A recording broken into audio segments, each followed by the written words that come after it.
I request the Balu Nayak to propose motion of thanks on the Governor's address.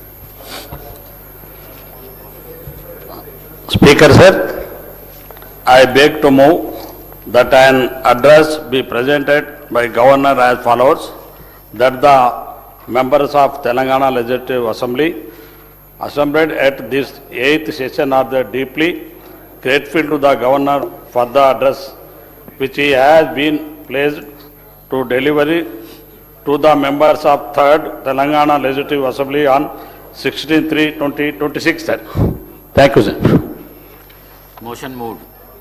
I request Sri Adi Srinivas to second the motion of thanks on the Governor's address moved by the Sri Balu Nayak. Speaker sir, I second the motion of thanks and address by the Governor as proposed by Sri Balu Nayak, Nenavat. Motion moved. Now the discussion. Balu Nayak.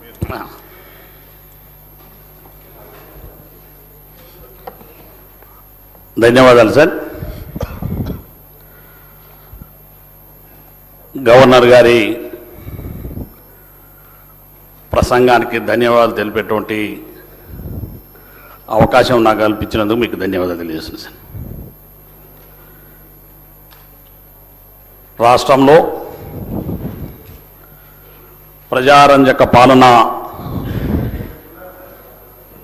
కొనసాగుతున్నటువంటి ముఖ్యమంత్రి రేవంత్ రెడ్డి గారి నాయకత్వంలో Congress party ప్రభుత్వం పాలన తీరును అద్దం పట్టేలా governor గారి ప్రసంగం ఉంది అని చెప్పి ఈ సందర్భంగా తమ ద్వారా యావత్ తెలంగాణ రాష్ట్ర ప్రజలను తెలియజేసుకుంటున్నారు. అధ్యక్ష, కాంగ్రెస్ పార్టీ ప్రభుత్వం అధికారంలో వచ్చే నాటికి రాష్ట్రంలో రాష్ట్ర ఆర్థిక పరిస్థితి ఆశాజనకంగా లేనప్పటికీ ప్రజా సంక్షేమాన్ని విస్మరించకుండా ఏదైతే తెలంగాణ ప్రజలు ఏ నమ్మకంతో విశ్వాసంతో రాష్ట్రంలో రేవంత్ రెడ్డి గారి నాయకత్వంలో కాంగ్రెస్ పార్టీ ప్రభుత్వాన్ని మరి తీసుకొచ్చిండ్రో ఈ 2 సంవత్సరాలు మరి అనేకమైనటువంటి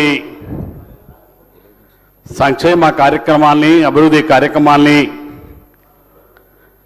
ఈ రాష్ట్ర ప్రభుత్వం చేపట్టిన విషయాన్ని రాష్ట్ర గవర్నర్ గారి యొక్క ప్రసంగం ద్వారా యావత్ తెలంగాణ ప్రజానికానికి తెలియజేయడం జరిగిందని చెప్పి కూడా ఈ సందర్భంగా తెలియజేస్తున్నారు. అధ్యక్ష,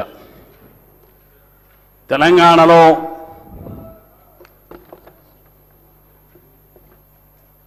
రెండు 2023లో జరిగినటువంటి ఎన్నికల్లో ఇచ్చిన ప్రతి హామీని నెరవేరుస్తూ రాష్ట్రాన్ని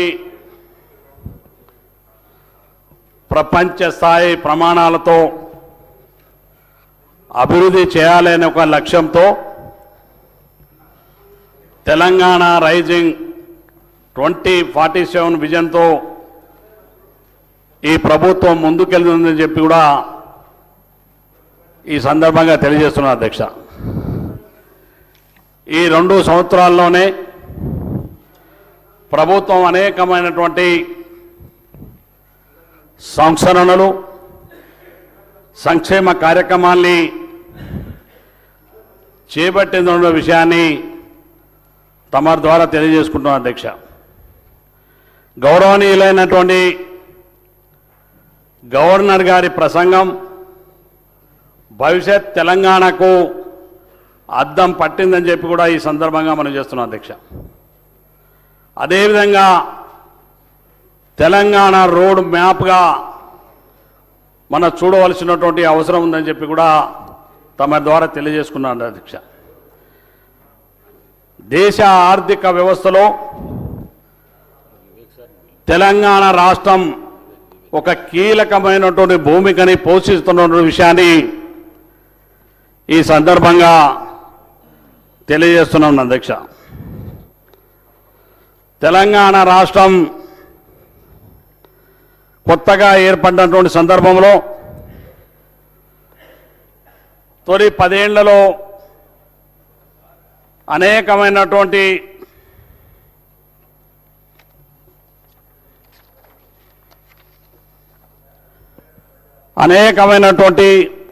ఆర్థిక విధ్వంసంతో పాటుగా నిర్లక్ష్యానికి గురైనటువంటి విషయాన్ని మనం ఈ సందర్భంగా చూస్తూ ఉన్నాం అధ్యక్ష. ఈ ప్రభుత్వం 2047 నాటికి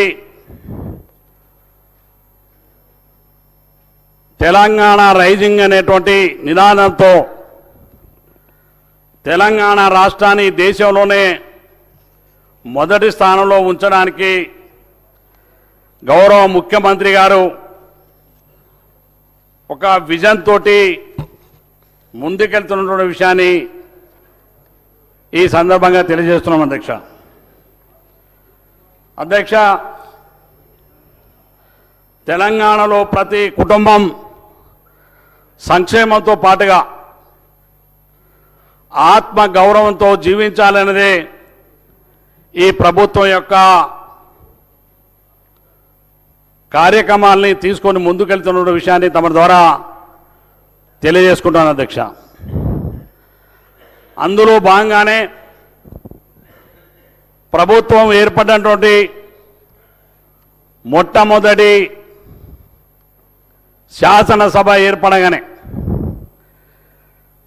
48 గంటల్లోనే ఇచ్చినటువంటి హామీ నిలబెట్టేటువంటి ప్రయత్నం చేసి మరి సఫలీకృతమైనటువంటి ప్రభుత్వం ఈనాటి రేవంత్ రెడ్డి గారి నాయకత్వంలో ఉన్నటువంటి కాంగ్రెస్ పార్టీ ప్రభుత్వం అధ్యక్ష. ఆనాడు మహిళలకు ఇచ్చినటువంటి మహాలక్ష్మి పథకంలో భాగంగా 48 గంటల్లో ఆర్టీసీలో మహిళా సోదరులకు ఉచితంగా బస్సు సౌకర్యాన్ని కల్పించి మరి ఈ రోజు వరకు సుమారుగా 269.68 కోట్ల జీరో టికెట్లు ఇచ్చి దాదాపుగా 9,222 కోట్ల మన మహిళా ఆడబిడ్డల ఆదాయము ఈరోజు పెంచేటువంటి కార్యక్రమాన్ని చేసింది ఈనాటి ప్రభుత్వం అని చెప్పి ఈ సందర్భంగా తెలియజేస్తున్నాను అధ్యక్ష.